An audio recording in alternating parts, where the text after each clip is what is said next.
ku danna subscribe, kana sannan ku je ku danna alamar ƙararrawa domin sanin saƙonninmu idan mun ɗora akai-akai. Mun gode.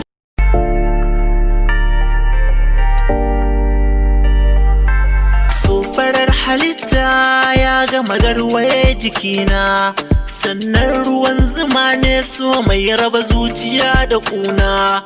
In so ya kai masoya za ka gana kama da juna. Samun ki arzikina ya sanadin farin cikina. In gani ga ki tare in na tsaya na kalli kyanki, sai in ji hankalina ya kwanta a sanadinki. Dangin gudu barewa ta gaza kamacin masanki, dan nai sa'a a ƙauna ke ɗaya ke saka ni shauƙi. Saura ki bayyana min na zan mota kin zan mazara, wani walwali kike yi kalamai na suna da saura.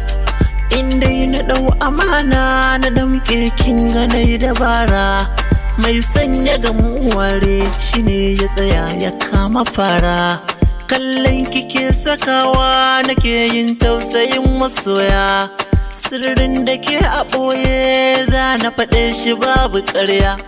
Sararin farin ciki na ni ke na aje cikin zuciya, kin ratsa hantsakina, salamu alaiki ya gimbiya. Matukar ina a raye zan kare haƙinki sahibata, na san ki ba alaye kina so na da zuciya ɗai. Dube mi 'yan tagwaye abin sha'awa abin marmari, ko don ki gasgata ni ki kalli cikin ƙwayar idona. Ko bayan raina ki sa a ranki haƙiƙa ni naki ne, kuma duk wuya da daɗi na alƙawari na zauna da ke. Duk inda zan je na dawo ni inuwar kinan zan fake. In baki madara ke kuma sai ki zuban zuma a baki. In dai batu na kyau ne a bar maganar ku ke kin wuce, da za a ce zan rasa ki haƙiƙa dole sai na mace.